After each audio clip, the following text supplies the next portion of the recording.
Hello बच्चों, मैं आपका विज्ञान शिक्षक कमलेंद्र हूँ। आज हम लोग विज्ञान के अध्याय 10 प्रकाश परावर्तन तथा अपवर्तन के अंतर्गत आपकी किताब में पेज 206 पर अभ्यास प्रश्न संख्या 10 को हल करने और उसे समझने का प्रयास करेंगे। जैसा कि आप अपनी किताब में प्रश्न संख्या 10 को देख रहे होंगे, जिसमें लिखा है 5 सेंटीमीटर लंबा कोई बिंब 10 सेंटीमीटर फोकस दूरी के किसी अभिसारी लेंस से 25 सेंटीमीटर दूरी पर रखा जाता है। इस प्रकार हम देख रहे हैं कि इसमें वस्तु की या बिंब की लंबाई को दिया गया है, साथ ही साथ अभिसारी लेंस या उत्तल लेंस की फोकस दूरी को दिया गया है और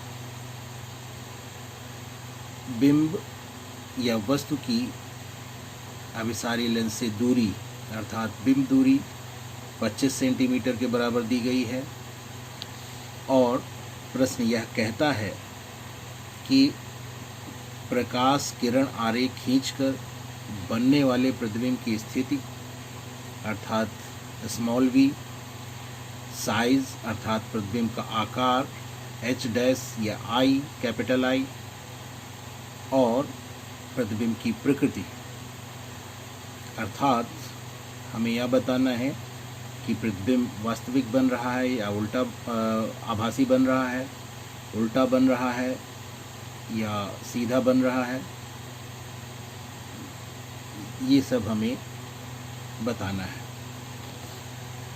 इससे संबंधित हम अगर किरण आरेख खींचें तो हमें इस प्रकार का प्राप्त होगा। इसे हमने कैसे खींचा है, इसकी रचना कैसे की है, इसके बारे में थोड़ा जान लेते हैं। हमने यहाँ पर पैमाना 5:1 का लिया है, अर्थात कोई भी लंबाई यदि 5 सेंटीमीटर की है तो हम उसे इस किरण आरेख में 1 सेंटीमीटर लंबा बनाएंगे या खींचेंगे। इसी आधार पर h जो कि जिसे हम कैपिटल O से भी दिखाते हैं, वस्तु की लंबाई को या बिंब की लंबाई को व्यक्त करता है और यहाँ पर यह 5 सेंटीमीटर के बराबर है, इसलिए पैमाने के आधार पर हम उसे 1 सेंटीमीटर लंबा बनाएंगे या उसकी रचना हम 1 सेंटीमीटर लंबी रखेंगे। और फोकस दूरी 10 सेंटीमीटर के बराबर है, इसलिए पैमाने के आधार पर हम उसे 2 सेंटीमीटर के बराबर बनाएंगे। और वस्तु की दूरी या बिंब की दूरी u बराबर 25 सेंटीमीटर, जिसे हम -25 सेंटीमीटर भी लिख सकते हैं,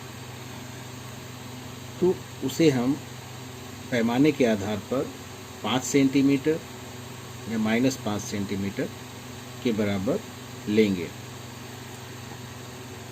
चूँकि यह उत्तल लेंस से संबंधित किरण आरेख है, इसलिए हम सबसे पहले उत्तल लेंस की रचना करेंगे और उसके मुख्य अक्ष की रचना करेंगे। इसके बारे में हम पहले से जान चुके हैं। तो उत्तल लेंस की रचना और उसके मुख्य अक्ष की रचना हम कर लेते हैं। और यहाँ पर फोकस दूरी जो कि OF1 के बराबर होगी, जो कि इसकी प्रथम फोकस दूरी का आप कह सकते हैं, और OF2 जो कि द्वितीय फोकस दूरी कहलाएगी। और ये दोनों ही समान होती हैं।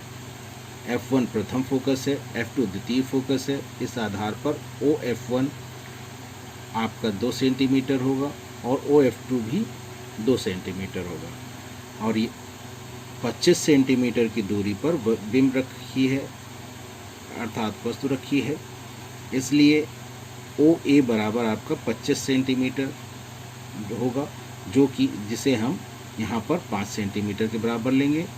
और AB बिंब है, इसकी लंबाई को हम 1 सेंटीमीटर के बराबर यहाँ पर बनाएंगे पैमाने के आधार पर।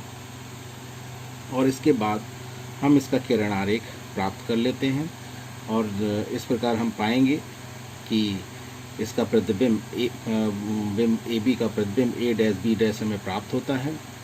और इस आधार पर जो प्रश्न में हमसे पूछा गया है कि आप प्रतिबिंब की दूरी बताएं, प्रतिबिंब दूरी ओ ए डैश बताएं और साथ ही साथ प्रतिबिंब की लंबाई यानी उसका आकार ए डैश बी डैश भी ज्ञात करके बताएं और यह भी बताएं कि प्रतिबिंब की प्रकृति कैसी है। तो प्रतिबिंब की प्रकृति आप यहाँ पर देख रहे हैं, प्रतिबिंब उल्टा बन रहा है और वास्तविक रूप में किरणें यहाँ पर मिल रही हैं, इसलिए यहाँ पर इसका वास्तविक प्रतिबिंब बन रहा है। तो प्रतिबिंब की प्रकृति वास्तविक हो गई और उल्टी हो गई। तो ये प्रकृति के बारे में जान लिया। अब अगर हम प्रतिबिंब दूरी को ज्ञात करना चाहें तो यहाँ पर हम पटरी के माध्यम से ओ ए डैश दूरी को माप लेते हैं और जब इसे हम मापते हैं तो हम पाते हैं कि ओ ए डैश दूरी 3.3 सेंटीमीटर के बराबर है, जिसे वास्तविक रूप में प्राप्त करने के लिए हम यहाँ पर 5 से गुणा करेंगे, क्योंकि हमने पैमाना 5:1 लिया था। इसलिए जब इसे 5 से गुणा करते हैं तो हमें 16.5 सेंटीमीटर प्राप्त होता है। इस आधार पर हम कहते हैं प्रतिबिंब की जो दूरी है वो 16.5 सेंटीमीटर यहाँ पर होगी और यह धनात्मक होगी क्योंकि लेंस के दाईं ओर हमें प्रतिबिंब प्राप्त होता है।